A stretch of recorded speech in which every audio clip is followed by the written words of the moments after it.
Olá, meu nome é Nestor de Oliveira Filho, tenho 74 anos. Vou falar aqui sobre a importância da semi-alfabetização que teve meu avô, Ezequiel, e meu pai Nestor, tanto para a vida deles, como para a nossa vida aqui dos filhos, eu e meus irmãos. O meu avô morava e nasceu na cidade de Rio Claro, no estado do Rio de Janeiro. Tanto ele quanto meu pai também nasceu em Rio Claro, no Rio de Janeiro. E no sítio. Então, como aquela época, meu avô é de 1894, né? Meu pai é em 1918. Que tempo, pessoas no sítio, ninguém se alfabetizava, muito pouca gente. Então, meu bisavô tinha um sitinho no Alto da Serra. E meu avô tinha um primo que era estudado. O primo do meu avô lecionava, dava aula na capital, lá na cidade do Rio de Janeiro. Então, todas as férias, ele vinha para o sítio, na casa dos tios, dos primos, talvez o pai dele morava ali também. E aí, meu avô se interessou, era muito amigo. Esse primo falou: vou lhe ensinar você a ler e escrever. E ensinou. Esse primo, toda vez que vinha de férias, passava lá 15 dias, às vezes um mês, e dava aula para o meu avô. E meu avô aprendeu muito bem ler e escrever e fazer as 4 operações, né, das contas. Então, quando meu avô casou, os filhos também falaram assim: eu não vou deixar meus filhos analfabetos. Não tinha escolas, né, nas rurais daquele tempo, cidadezinha tudo pequenininha, pobre. Aí ele dava aula. Ele trabalhava durante o dia, chegava em casa, tomava banho, jantava, escurecia, chamava meu pai, talvez um outro irmãozinho, então eu ajudava para 2, 3, assim, conforme as crianças iam crescendo, ele ia dando aula. Ele teve 8 filhos, até a caçula dele, se eu não me engano. Eu não tenho certeza se ela foi um ano na escola, mas ela aprendeu também com o pai. Os 8 filhos do meu avô. E acendia a lamparina, punha em cima da mesa. Meu pai falava que aquilo ardia o olho, porque a fumaça do querosene vinha no olho, ardia. O claro da lamparina, mas aprendeu. Então deu aula para todos os filhos deles, meu avô. Meu pai aprendeu assim. Ele aprendeu a ler, escrever, desde, desde a infância dele. E fazia as 4 operações: multiplicar, diminuir, somar, dividir, tudo bem.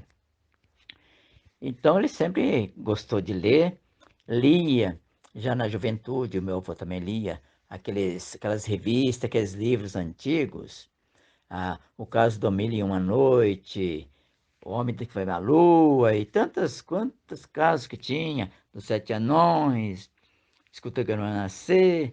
Então meu pai aprendeu tudo isso aí também, lendo e escutando o pai dele falar também. Desses casos, daquelas fábulas, das revistas que vinha dos almanacs. Antigamente tinha muitos almanacs, trazia as fábulas, contos, né? Então, meu pai sempre soube ler, lia para minha mãe depois que casou, tudo. E nós, isso aí foi muito bom para nós, filhos, por quê?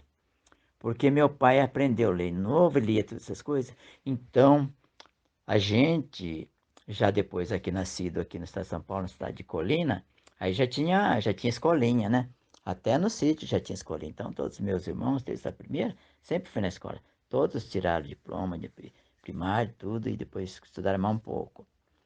E, mas meu pai, por ter aprendido antes, aquelas fábulas, aqueles casos, a gente trabalhava no sítio, trabalhava na roça, à noite, sempre meu pai reunia toda a filharada.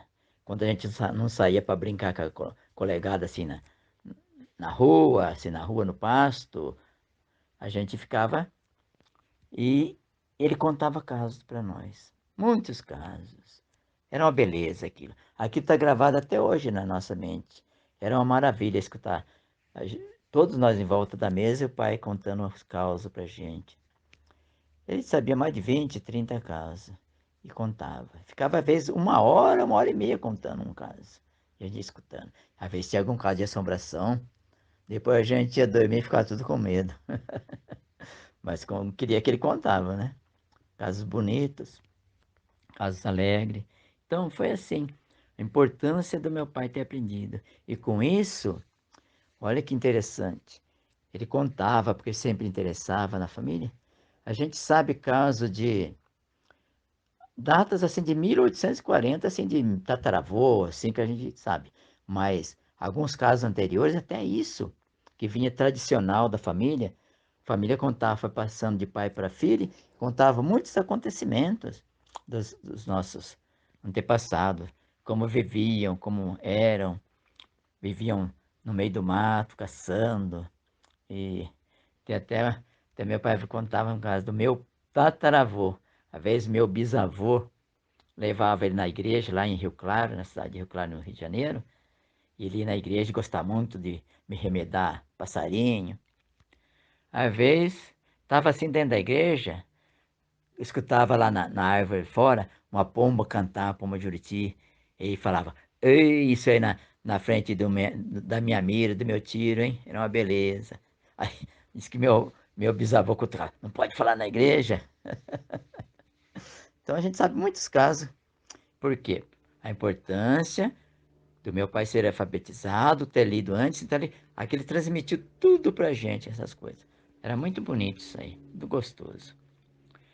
Tem sempre que aprender, não pode fugir da escola, tem que ir aprender, de um jeito ou de outro. Meu pai não foi nem um dia na escola e sabia muito ler. Meu pai escreveu um livro, meu pai escrevia a vida dele inteira. Ele deixou um livro escrito e, e muitas coisas, sem por quê? Porque ele aprendeu com o pai dele. Entendeu? O pai dele não deixou ficar. Não. Naquele tempo não tinha escola pública, mas o pai ensinou o filho. Então, agora com escola pública, ninguém pode ficar fora da escola. Tem que sempre tudo estudar e aprender. Então, é isso aí. E foi muito bom isso aí, tá? Tchau, tchau.